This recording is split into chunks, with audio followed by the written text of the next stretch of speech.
প্রতিদিন পৃথিবীর কোনো না কোনো প্রান্তে একটা করে শিশু হারিয়ে ফেলে তার বাবা মাকে। তখন প্রশ্ন ওঠে, তার ভবিষ্যৎ কি হবে? আত্মীয় স্বজন থাকলেও অনেক সময় বলা হয় ওরা যথেষ্ট নিরাপদ নয়, ওদের হাতে দেওয়া যাবে না। ফলে শিশুটি গিয়ে পড়ে এক অজানা ফ্যামিলিতে। এই সিস্টেমকে বর্তমান বিশ্ব নাম দিয়েছে ফোস্টার কেয়ার।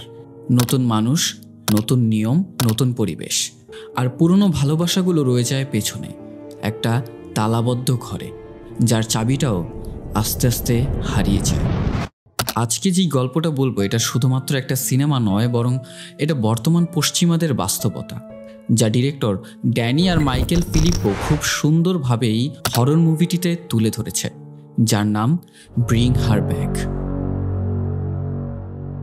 আশা করি ভিডিওর শেষ অবধি থাকবে। শুরুটা ধীরগতিতে হলেও ঘটনা যত এগোবে সাসপেন্স ততই বাড়বে। And let me রিইন্ট্রোডিউস my self. আমি ইমন। কেমন আছো তোমরা সবাই? আশা করি সবাই খুবই ভালো আছো। And welcome to my channel সিনে হল। তাছাড়া ঘটনা শুরু করা যাক।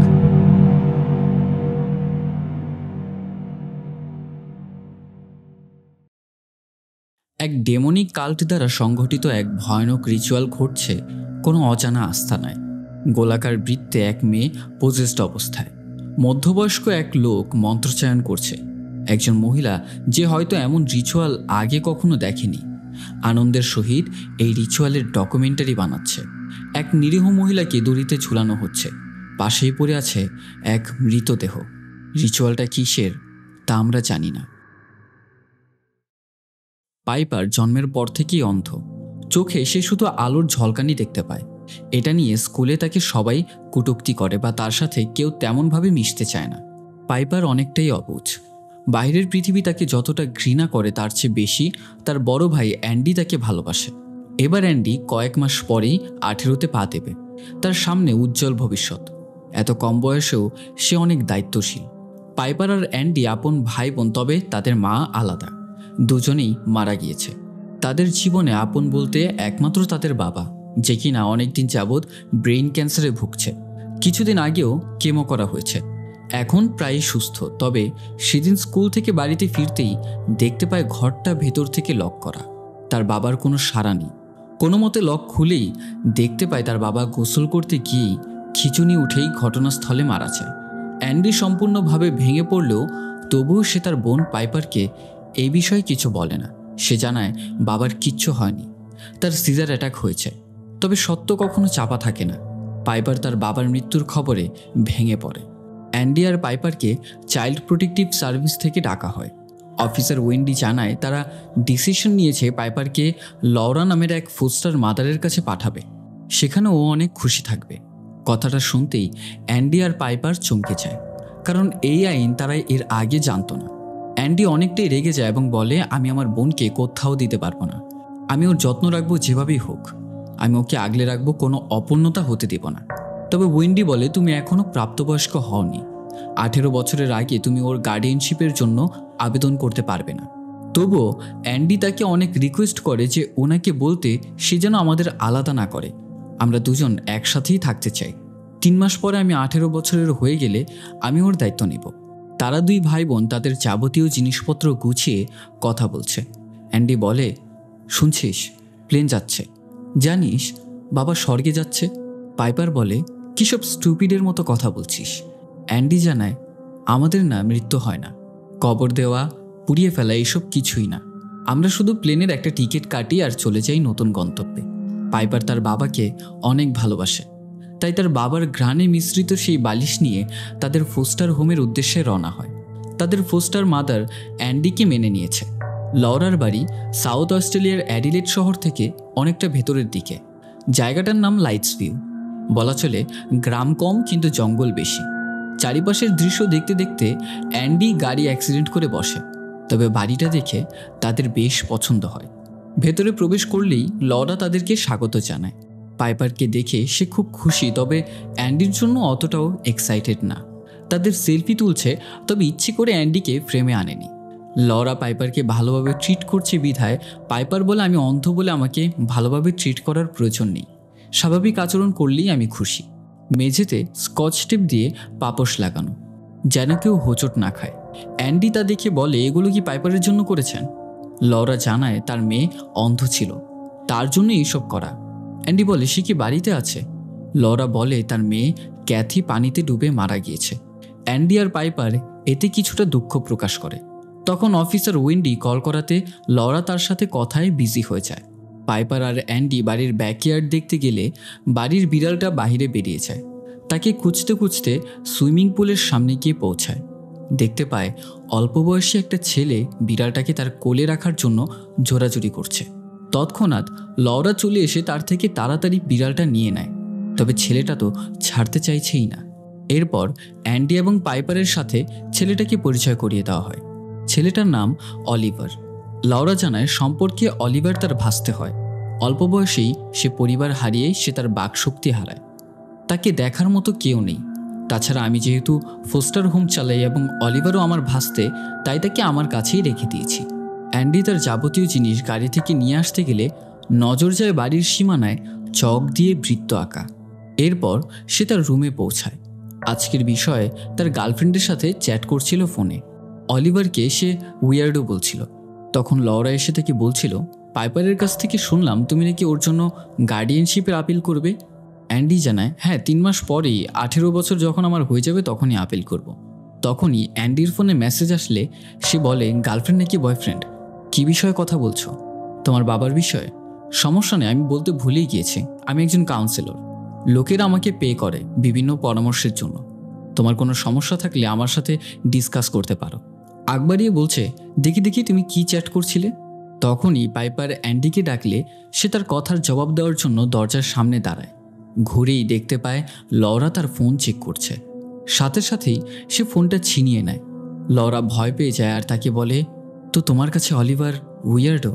তার এই কথায় মনে কষ্ট নিয়ে সে সেখান থেকে চলে যায়।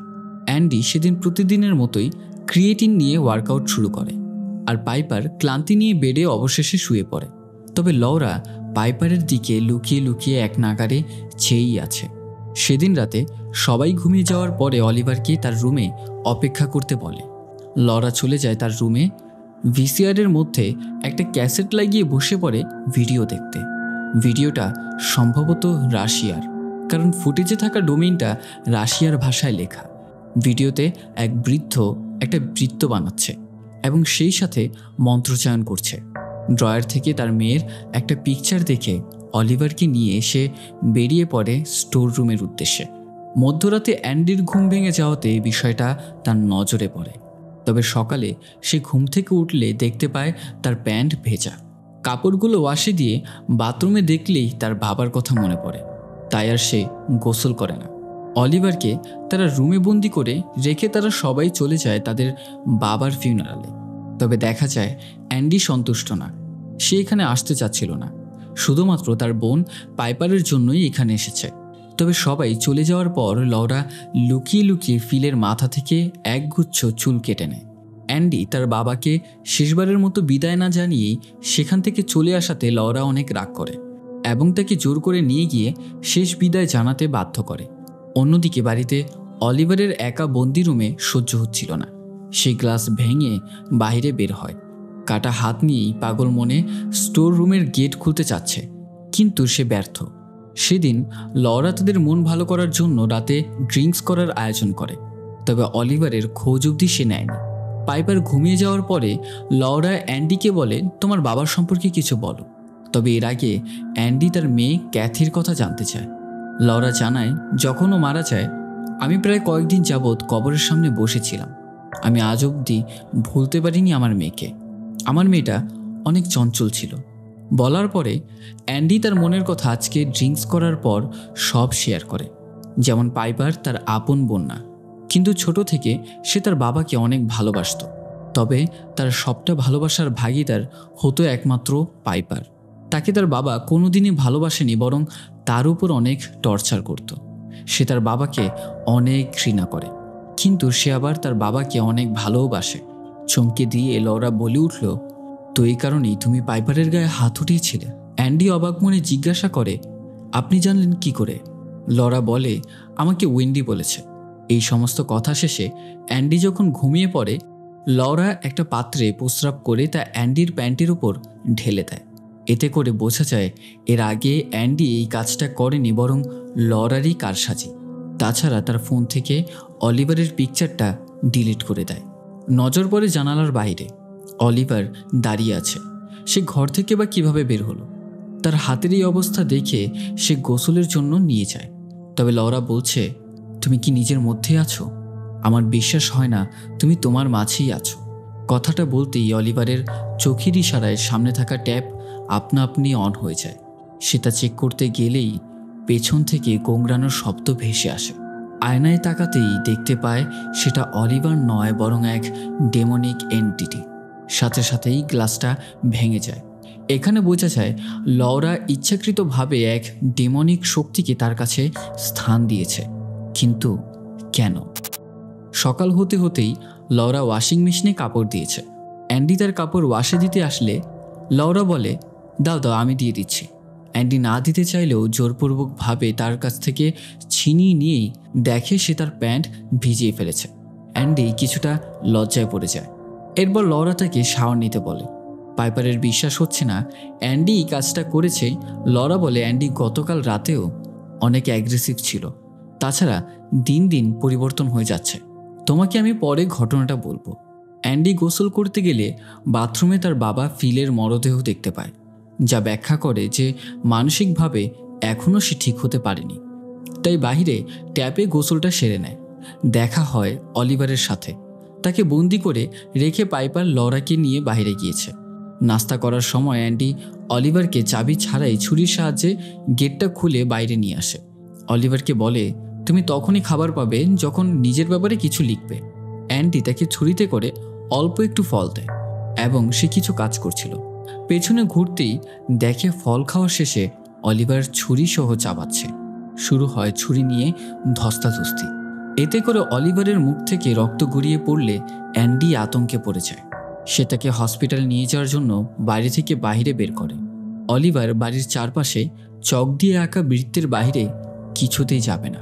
অ্যান্ডি জোর করে টেনে বাইরে আনলে অলিভার এক বিকট চিৎকার দিয়ে বসে। অ্যান্ডি কিছু বুঝতে না পেরে দিশেহারা হয়ে প্রায় কান্না করে দিবে এমন অবস্থা। অলিভার সেখানে রক্তবমি করতে লাগলো। তার পেটটা অস্বাভাবিকভাবে কাঁপছে। সম্পূর্ণ শরীর যেমন খিঁচুনি দিয়ে এক্ষুনি সে মারা যাবে। মনে হচ্ছে তার ভেতর থেকে কিছু একটা বেরিয়ে যাচ্ছে। কিন্তু হঠাৎ প্রথমবারের মতো অলিভার বলে উঠল, আমাকে বাঁচাও। অ্যান্ডি হতবাক হয়ে চেয়ে রইল তার দিকে। তৎক্ষণাৎ লরা আর পাইপার এসে এই ঘটনার সাক্ষী হয়। লরা চিৎকার করে একই কথা বারবার বলতে লাগল, সে বাহিরে কেন? অ্যান্ডি এতটাই ভয় পেয়ে গেছে যে সে তার বোনকে বাড়ির ভেতরে নিয়ে যায়। সে কিছুই বুঝে উঠছে না। পাইপার তাকে শান্ত করার চেষ্টা করলে কিন্তু অ্যান্ডির চোখ পড়ে সেই সামনে থাকা খাতায়। অলিভার লিখেছিল বার্ড। অন্যদিকে লরা সম্পূর্ণ পাগল হয়ে গেছে। ভিসিআরে ক্যাসেট লাগিয়ে দেখছে সেই রিচুয়ালের ভিডিও। হঠাৎ পেছন থেকে অলিভার বলে উঠল, আমি কোথায়? কথাটা শুনতে পেয়ে লরা ঘুরে দাঁড়ায়। অলিভার বলছে, কে তুমি? আমি কোথায় আছি? তুমি কি চাও আমার থেকে? লরা তাকে চুপ করতে বলে এবং সাথে সাথে ফুল ভলিউমে গান ছেড়ে দেয়। তারপর তার মুখ চেপে ধরে ভিডিওতে থাকা ইনস্ট্রাকশন ফলো করে অলিভারকে আবারও সেই ডেমনিক পজিশনে নিয়ে আসে। এখানে কোনো এক কারণে লরা অলিভারের ভেতরে নিষিদ্ধ রিচুয়াল প্রয়োগ করে তার ভেতরে এক ডেমনিক এন্টিটিকে স্থান দেয়। হতে পারে শর্ত অনুযায়ী এই বাচ্চাটা এই বৃত্তের বাইরে গেলেই পজিশন হারিয়ে ফেলবে। তাই এই কারণেই তাকে ঘর থেকে বের হতে দেওয়া হয় না। কিন্তু কেন? অ্যান্ডি আর পাইপার ঘরের বাইরে দাঁড়িয়ে আড়ি পেতে শুনছে ঘরের ভেতরে কি হচ্ছে। লরা বাহিরে এসেই চিৎকার করে বারবার বলতে লাগলো, রেসপেক্ট মাই কিং প্রাইভেসি। এই বলে পাইপারকে ভেতরে নিয়ে যায়। তবে দেখা যায় পাইপারের বাবা ফিলের চুলগুলো অলিভারকে খাইয়ে দেয়। পাইপার বলে, অলিভার কি ঠিক আছে? সে জানায়, হ্যাঁ সে ঠিক আছে। তুমি এক কাজ করো, বিড়ালটা বাইরে চলে গেছে, তাকে খুঁজে নিয়ে আসো। অ্যান্ডি গোসল করছিল, ঠিক তখন কেউ দরজা খুলে ভেতরে প্রবেশ করে। অ্যান্ডি পিছে ঘুরেই দেখতে পায় এটা তার বাবা ফিল। সে তাকে বলছে পাইপার বৃষ্টিতে মারা যাবে। অ্যান্ডি তাকে ভালোভাবে দেখতে পেলে ভয়ে যখন সে পালাতেই যাবে ফ্লোরে স্লিপ খেয়ে মাথায় আঘাত পায় এবং সেখানেই সেন্সলেস হয়ে যায়। তবে দেখা যায় এটা আসলে তার বাবা নয়, বরং অলিভার, যে তার বাবার চুল খাওয়ার পরে তার কণ্ঠ এবং আকৃতি পরিবর্তন করেছে। অ্যান্ডি সজ্ঞানে আসলেই দেখতে পায় সে হসপিটালে আছে। লক্ষ্য করে বাইরে বৃষ্টি পড়ছে। মনে পড়ে তার বাবার বলা কথা, পাইপার বৃষ্টিতে গেলেই মারা যাবে। সে তৎক্ষণাৎ সেখান থেকে বাড়িতে চলে যাবে এবং নার্সদের সাথে জোরাজুরি করছে। তার এইরকম জেদের কারণে ঘুমের ইঞ্জেকশন দেওয়া হয় তাকে। লরা বৃষ্টি দেখে আবেগপ্রবণ হয়ে পড়ে। বৃষ্টির সাথে তার গভীর স্মৃতি। পাইপার তার ভাইকে মেসেজ করছে। লরা বলল, তুমি নাকি এখন কারোর সাথে দেখা করতে চাচ্ছ না। আশা করি শীঘ্রই তুমি সুস্থ হয়ে উঠবে। পাইপার লরার কাছে গিয়ে পৌঁছায়। সে বসে তার মরহুম মেয়ে ক্যাথির ভিডিও দেখছে। পাইপার তার কাঁধে মাথা রেখে লরাকে বলে ভিডিওতে থাকা ক্যাথিকে বর্ণনা করতে। লরার মেয়ে প্রায় কয়েক বছর আগেই মারা গেছে। ক্যাথির বয়স ছিল তখন 12 বছর। সে বৃষ্টি অনেক ভালোবাসত। এরপর লরা অ্যান্ডিকে দেখার জন্য চলে যায়। অ্যান্ডির অবস্থা বেশি একটা ভালো না, ব্রেইন স্ক্যানও করা লাগবে। অ্যান্ডি পাইপারকে খুঁজলে লরা বলে তোমার বোন বাড়িতেই আছে, ও তোমার জন্য একটা বডি স্প্রে পাঠিয়েছে। অ্যান্ডি তার সাথে ঘটে যাওয়া সমস্ত ঘটনা খুলে বলে। তবে লরা জানায় যে এটা তোমার হ্যালুসিনেশন ছাড়া আর কিছুই না, সব ঠিক হয়ে যাবে আস্তে আস্তে। কিন্তু চিন্তা করো না, আমি পাইপারকে বৃষ্টিতে যেতে দেব না। তবে বাড়িতে এসেই সে তাই করল। পাইপারকে নিয়ে বৃষ্টিতে ভিজতে শুরু করে। প্রতিটা পলকে, প্রতিটা মুহূর্তে সে এই বৃষ্টির মাঝে লরা পাইপারের মধ্যে তার মেয়ে ক্যাথিকে দেখতে পায়। ক্যাথির সোয়েটারটাও তাকে পরিয়ে দেয় এবং তার মতো করেই তাকে সাজায় এবং তাকে বলে তুমি কি আমার সাথে থাকতে চাও? পাইপার বলে ততদিন, যতদিন না অ্যান্ডি 18 বছরের হয়ে না যাচ্ছে। লরা আবারও বলে তুমি কি চলে যাবে? পাইপার বলে আমি নিজ জায়গার সন্ধানে আছি। হ্যাঁ, তবে ছুটিতে তোমাকে দেখতে আসবো, প্রমিস। দীর্ঘশ্বাস ফেলে লরা বলে তোমাকে একটা জিনিস দেখাবো, চলো। পাইপারের হাত ফ্রিজারের কোনো এক বস্তুর উপরে রাখে। তবে দেখা যায় এটা তারই মেয়ে ক্যাথির লাশ। কয়েক বছর ধরে সে এটা সংরক্ষণ করে রেখেছে, কিন্তু সে পাইপারকে জানায় এটা বরফে থাকা মাংস। লরা এতদিন তার মেয়ে মরে যাওয়ার শোকে থাকলেও এবার যখন শুনতে পায় পাইপারও তাকে ছেড়ে চলে যাবে, এতে সে খুবই কষ্ট অনুভব করে। হসপিটাল থেকে অ্যান্ডিকে রিলিজ দিয়ে দেওয়া হয় খুব তাড়াতাড়ি, কিন্তু লরা এতে সন্তুষ্ট না। সে বলে তোমার মানসিক অবস্থা ঠিক নেই, এরই মাঝে কিভাবে তারা তোমাকে রিলিজ দিয়ে দিল? কাজটা তারা ঠিক করেনি। অ্যান্ডি বুঝতে পারছিল লরা তার উপস্থিতি একটুও পছন্দ করছে না। সে চায় না সে যেন পাইপারের কাছাকাছি থাকুক। সেদিন রাতে লরা তার রুমে বসে প্রতিদিনের মতোই অলিভারকে শান্ত করছে এবং সেই রাশিয়ান ক্যাসেটের মধ্যে রিচুয়াল দেখছে। এখানে রিভিল হয় রিচুয়ালের আসল উদ্দেশ্য। এই ডেমনিক রিচুয়ালটি পালন করা হয় এক মৃত মানুষকে পুনরুজ্জীবিত করার জন্য।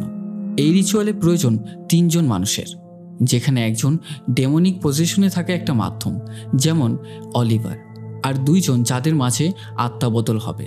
এই ডেমনিক এন্টিটি মৃত ব্যক্তির দেহ খেয়ে তার ভেতরে যে বমি তৈরি হবে সেটা নতুন মৃতদেহতে দিলেই তার ভেতরে আত্মা চলে আসবে। এবং তাই লরার মেয়ে ক্যাথির দেহ এতদিন সংরক্ষণ করে রেখেছে এই রিচুয়ালটা করে তার আত্মা ফিরিয়ে আনার জন্য। এবং এই ভিডিওতে দেখা যায় এক ব্যক্তি এই রিচুয়াল করে নিজের স্ত্রীকে ফিরিয়ে আনতে সক্ষম হয়েছিল অন্য এক মেয়ের দেহে। তবে লরার পথের কাঁটা হয়ে দাঁড়িয়েছে অ্যান্ডি।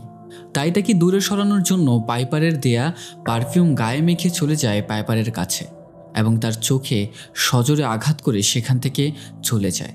ফলে এতে ভাই বোনের মধ্যে দ্বন্দ্ব সৃষ্টি হয়। লরা যেমন আগুনে ঘি ঢালছিল, এই বলে যে আমি পাইপারকে ঘুম পাড়িয়ে রেখে আসছিলাম আর তুমিও কি এভাবে মারলে?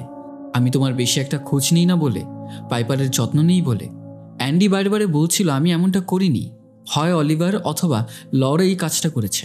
তবে পাইপার বলে আমি তোমার ঘ্রাণ পেয়েছি, এই বডি স্প্রেটা আমি তোমাকে দিয়েছিলাম। অ্যান্ডি লরাকে দোষারোপ করায়। লরা পাইপারের কাছে বলে তুমি জানো তোমাকে সবাই ভালোবাসে বলে অ্যান্ডি তোমাকে সহ্য করতে পারে না, এমনকি সে তোমার বাবাকেও অনেক ঘৃণা করত। তোমার জন্য অ্যান্ডি বাবার হাতে মার খেত, সেখান থেকেই তোমাকে ওর সহ্য হয় না। লরা বলে তোমার ভাই দিন দিন পাগল হয়ে যাচ্ছে, কি নাকি স্টেরয়েডস নিয়ে দিন দিন হিংস্র হয়ে উঠেছে। অ্যান্ডি বলে ওটা স্টেরয়েডস না, ওটা ক্রিয়েটিন পাউডার। তবুও লরা পাইপারের কাছে অ্যান্ডিকে মিথ্যা অপবাদ দিয়ে তাকে তার থেকে দূরে সরাতে চাচ্ছে। তর্কের এক পর্যায়ে অ্যান্ডি লক্ষ্য করে সুইমিং পুলের সামনে অলিভার দাঁড়িয়ে আছে। তার মাথায় শিং দেখা যাচ্ছে। বিষয়টা অনেক অদ্ভুত লাগায় অ্যান্ডি তার ফটো তুলতেই যাবে, তখন লরার সাথে তার হাতাহাতি হয়। কিছুতেই সে তার পিকচার তুলতে দেবে না। লরা ইচ্ছে করে চিৎকার করে বোঝাতে যাচ্ছে অ্যান্ডি তার গায়ে হাত তুলেছে। লরা তার ফোনটা ভেঙে ফেললে অ্যান্ডি রেগে গিয়ে তার গায়ে হাত উঠাতে গিয়েও উঠায়নি। এতে করে সে আরও জোরে চিৎকার করে কান্না করতে শুরু করে। পাইপার তাকে ভুল বুঝতেই সে রাগ করে চলে যায় সেই চাইল্ড সার্ভিস কোম্পানিতে এবং ওয়েন্ডির সাথে দেখা করতে চায়। তবে নজর কাড়ল বোর্ডে এক ক্লিপিংয়ের ওপর, যেখানে দেখা যায় 10 বছর বয়সী কন্নর বার্ড নামের এক ছেলে রাত 8টা নাগাদ বেডরুম থেকে মিসিং। এর মানে দাঁড়ায় এই সম্পূর্ণ ঘটনাটাই বানোয়াট, যে অলিভার তার ভাস্তে। আসলে কনরকে সে কিডন্যাপ করে অলিভার পরিচয় তার কাছেই রেখে দিয়েছে। অন্যদিকে লরা পাইপারকে স্কুলে দিয়ে বাড়িতে ফিরে দেখে সম্পূর্ণ ঘর নোংরা করে রেখেছে। কনর ওরফে অলিভার হিংস্র হয়ে উঠেছে। লরার হাতে সে কামড় দিয়ে মাংস খেয়ে ফেলে। কোনো মতে সে একটা রুমে নিজেকে বন্দি করে ফেলে। অন্যদিকে অ্যান্ডি সম্পূর্ণ ঘটনা অফিসার ওয়েন্ডিকে বলার পরেও তার বিশ্বাস হচ্ছে না এইসব কথা, কেননা বিগত 20 বছর যাবৎ লরা ফোস্টার মাদার হিসেবে তাদের সাথে কাজ করছে। তার রেপুটেশন অনেক, সাথে সে অনেক বিশ্বস্ত। অ্যান্ডি অতিরিক্ত জোর করাতে সেও বিষয়টা একটু ঘাটাঘাটি করে। ওয়েন্ডি তাকে কল করে জিজ্ঞেস করতে গেলেই অ্যান্ডি জানায় এভাবে না, আমরা হঠাৎ যাব, না হয় ও সতর্ক হয়ে যাবে। অলিভার এবার লরাকে না পেয়ে টেবিল কামড়াচ্ছে। এক পর্যায়ে সহ্য করতে না পেরে নিজের হাত থেকে নিজেই কামড়ে কামড়ে মাংস খেতে শুরু করে। লরা কোনো মতে বেরিয়ে দেখতে পায় অলিভার পুলের সামনে দাঁড়িয়ে।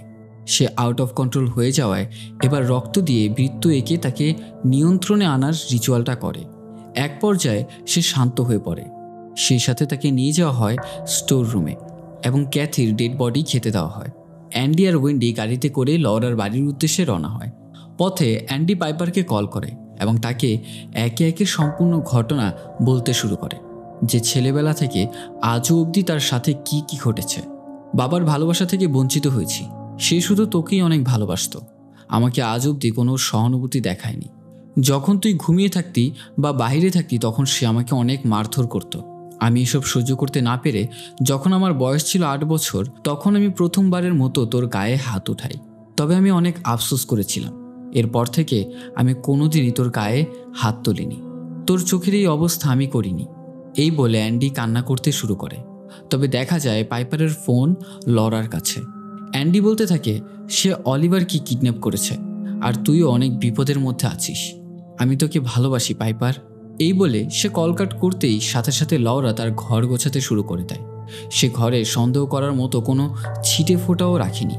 ওয়েন্ডি চলে এসে কলিং বেলে চাপ দেয়।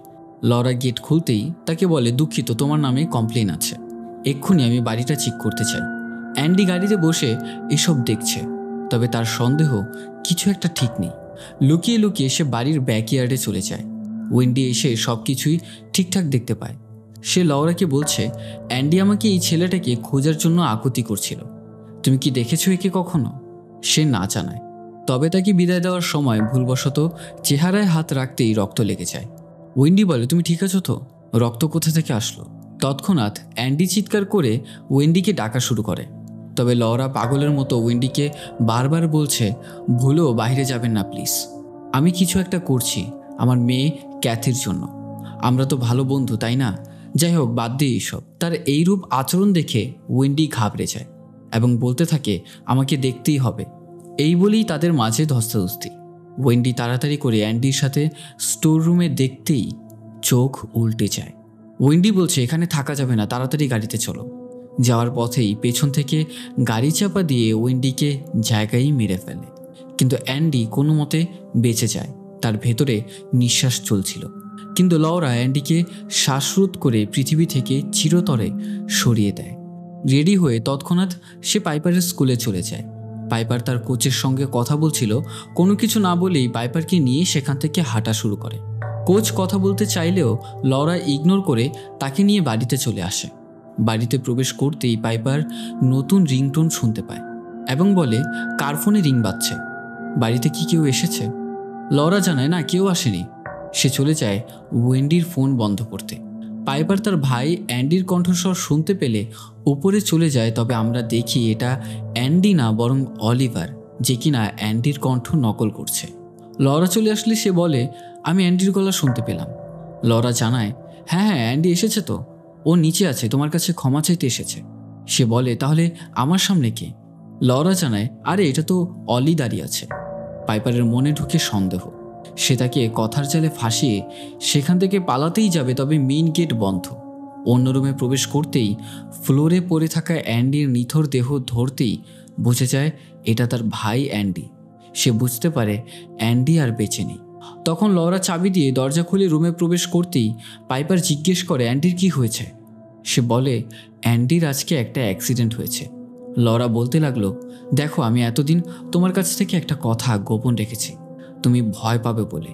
জানো, আমি এক স্বর্গদূতের সঙ্গে কথা বলেছি। সে অপূর্ব, সে অলৌকিক সব কাজ করে। আমি তাকে অলির ভেতরে ঢুকিয়ে দিয়েছি। এবার সে ক্যাথির আত্মাকে তোমার ভেতরে আনবে, কারণ তুমি ক্যাথির মতোই অবিশ্বাস্য, অবর্ণনীয়। পাইপার বলে, এখন তুমি আমার সাথে কি করবে? লরা জানায়, এখন তোমাকে পুলের মধ্যে ডুবে মরতে হবে মাই লাভ। কথাটা বলতেই পাইপার তার দিকে গ্লাস ছুঁড়ে মারে এবং পালানোর চেষ্টা করে, তবে হোঁচট খেয়ে সে মাথায় আঘাত পায়। এরপর তাকে টেনে হিঁচড়ে পুলে নিয়ে যাওয়া হয়। অলিভারও প্রস্তুত রিচুয়াল সম্পূর্ণ করার জন্য। লরা ক্যাথিকে স্মরণ করে দীর্ঘ নিঃশ্বাস নিয়ে পাইপারকে পানিতে চেপে ধরে। পাইপার প্রাণপণে বাঁচার চেষ্টা করলে লরা তার কাছে অনুরোধ করে বলে, আমি দুঃখিত, আমাকে করতেই হবে, ক্ষমা করে দিও আমাকে। অলিভারের সময় হয়ে গেছে বমি করার, তবে এরই মাঝে পাইপার শেষবারের মতো মা বলে চিৎকার দিয়ে ওঠে। মা ডাক শুনতে পেয়ে লরার ক্যাথির কথা মনে পড়ে যায়। সে আর পাইপারকে হত্যা করতে পারে না, তার কাছে ক্ষমা চায় এবং পাইপার কোনো মতে সেখান থেকে বেঁচে গিয়ে মেইন রোডে পৌঁছায়। পথে তার কোচের গাড়ি এসে থামে। তারা তাকেই দেখার জন্য এখানে আসছিল, কেননা স্কুলে কোচ যখন পাইপারের চোখে আঘাত দেখে আর লরার এভাবে তাকে এসে জোরপূর্বকভাবে নিয়ে যাওয়া, তার কাছে বিষয়টা সন্দেহজনক মনে হয় এবং সেটাই সত্য হয়। অলিভার তার নিখোঁজ হওয়ার পোস্টার দেখতে পায় এবং বমি করতে করতে এক পর্যায়ে পজিশনও হারিয়ে ফেলে। তার ছবি দেখতে পেয়ে মনে পড়ে যায় তার সব কিছু, কী তার আসল পরিচয়। ফলে বাড়ির লাইন ক্রস করার ফলে তার শরীরে জ্বালা পোড়া হতে শুরু করে। রাত্রিবেলা পুলিশ এসে অলিভারকে উদ্ধার করে। সে বেঁচে গেছে। লরা সম্পূর্ণভাবে ভেতর থেকে শূন্য হয়ে পড়েছে। সে আর তার মেয়েকে ফিরে আনতে পারেনি। আজকে ক্যাথির কথা খুব মনে পড়ছে। ক্যাথি বৃষ্টি অনেক ভালোবাসত। তার মরদেহ টেনে নিয়ে পুলের মধ্যে জড়িয়ে ধরে শুয়ে থাকে। পুলিশরা গিয়ে লরাকে গ্রেফতার করে। পাইপার তার ভাইয়ের কল রেকর্ডিং শুনছে। আকাশে প্লেন দেখতে পায় এবং মনে পড়ে যায় অ্যান্ডির বলা একটা কথা, জানিস আমাদের না মৃত্যু হয় না, কবর দেওয়া, পুড়িয়ে ফেলা, এসব কিছুই না। আমরা শুধু প্লেনের টিকিট কাটি আর চলে যাই নতুন গন্তব্যে। অশ্রুসিক্ত চোখে পাইপার তার ভাইয়ের সাথে কাটানো স্মৃতিকাতর মুহূর্তের কথা ভেবেই যাচ্ছে। তবে পাইপার নিজেও জানে না সে এখন কোথায় যাবে। সে কি একা একাই বাঁচবে, নাকি আবারও আশ্রয় নেবে কোনো এক ফোস্টার হোমে? এই মুভি আমাদের কাছে একটাই প্রশ্ন রেখে যায়, ভালোবাসার চেয়ে নিরাপত্তার কাগজটাই কি বড়? তো কেমন লাগলো ভিডিওটা? ভালো লেগে থাকলে অবশ্যই লাইক করবে, ফ্রেন্ডসদের মাঝে শেয়ার করে দাও এবং কমেন্ট করতে ভুলবে না। তাছাড়া চ্যানেলে নতুন হয়ে থাকলে সাবস্ক্রাইব করে পাশে থাকা বেল আইকনে অল সেট করে রাখবে। টিল দেন, দেখা হচ্ছে নেক্সট কোনো এক ভিডিওতে। Good bye.